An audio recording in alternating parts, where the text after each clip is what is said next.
Hz. Yusuf peygamber, rivayetlere göre milattan önce 17. yüzyıllar civarında, bugünkü Filistin topraklarında yer alan Kenan diyarında doğmuştur. Babası, büyük peygamberlerden biri olan Yakup peygamberdir. Yakup peygamber, İshak peygamberin oğludur.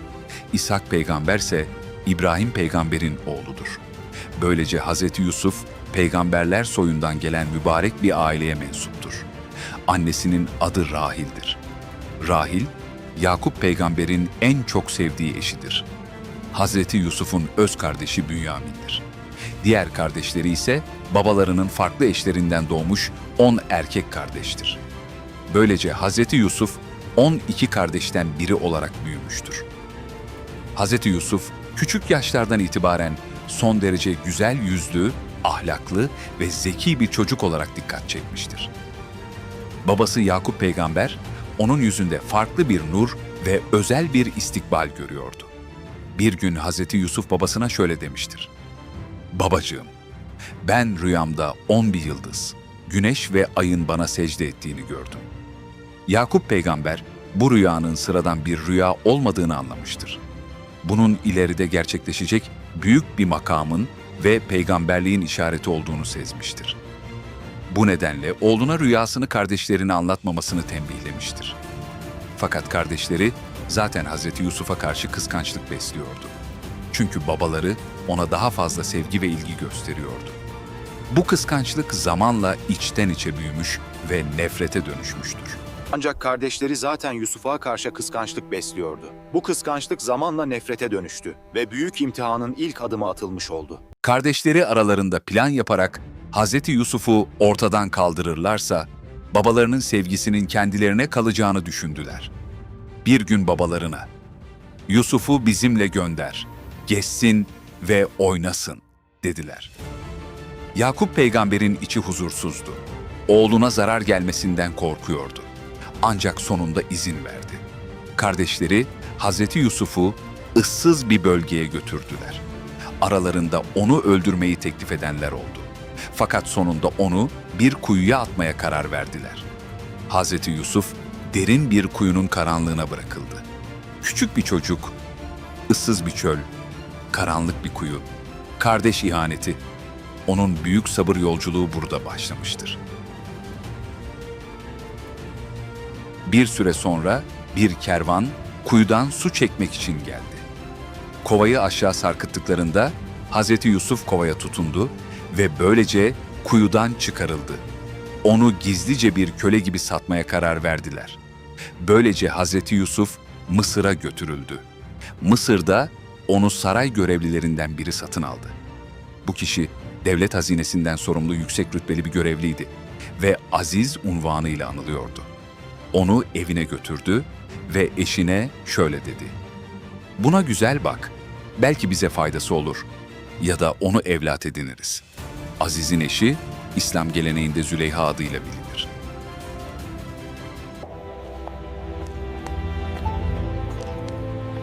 Hazreti Yusuf sarayda büyüdü. Duydun mu? Yeni köle çok yakışıklıymış. Deli misin? O bir tanrı gibi. Aman tanrım, bu ne güzellik. Züleyha zamanla ona karşı güçlü bir tutku beslemeye başladı. Bir gün kapıları kilitleyerek onu kendisine çağırdı.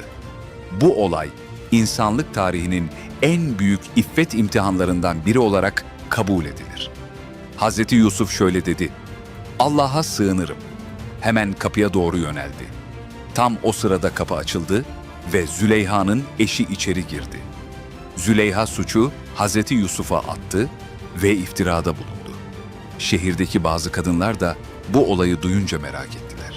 Hazreti Yusuf'un güzelliğini görünce şaşkınlıkla meyve soyarken ellerini kestiler. Ancak Hazreti Yusuf günaha yaklaşmadı.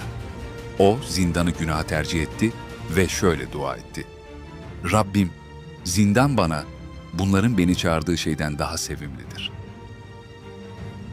Hazreti Yusuf haksız yere hapse atıldı. Hayatı gerçekten tehlike altındaydı.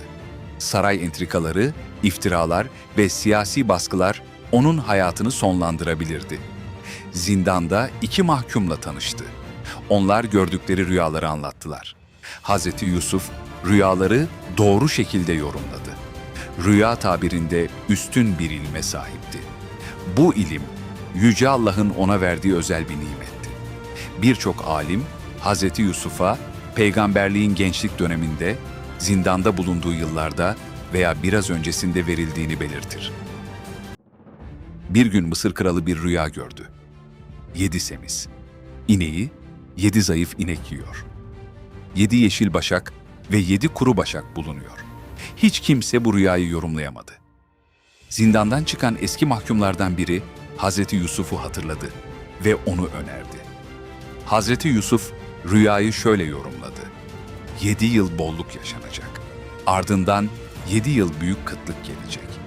Bu nedenle bolluk yıllarında ürünlerin depolanması gerektiğini söyledi. Rüya aynen gerçekleşti. Hazreti Yusuf'un bilgeliği ortaya çıktı. Hakkındaki iftiralar araştırıldı ve suçsuz olduğu anlaşıldı. Ardından Hazreti Yusuf, Mısır hazinelerinin başına getirildi. Bir zamanlar köle olarak satılan çocuk, artık ülkenin ekonomik yönetimini üstlenen bir devlet adamı olmuştu. Bir zamanlar köle olan Yusuf artık Mısır hazinelerinin başındaydı.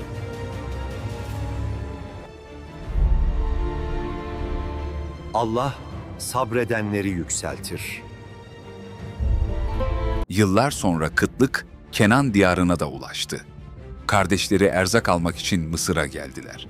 Hazreti Yusuf onları tanıdı fakat onlar onu tanıyamadı. İntikam alabilirdi. Onları cezalandırabilirdi. Fakat o affetmeyi seçti. Sonunda kimliğini açıkladı. Ben Yusuf'um, bu da kardeşim. Kardeşleri büyük bir pişmanlık yaşadı. Hazreti Yusuf şöyle dedi. Bugün size kınama yoktur. Allah sizi affetsin. Yakup peygamber yıllarca oğlunu ağlamış ve üzüntüden gözlerini kaybetmişti. Hazreti Yusuf gömleğini gönderdi. Gömlek yüzüne sürüldüğünde Yakup peygamberin gözleri açıldı. Sonunda aile Mısır'a geldi. Anne, baba ve kardeşler onun huzurunda saygıyla eğildiler. Çocukken gördüğü rüya böylece gerçekleşmiş oldu.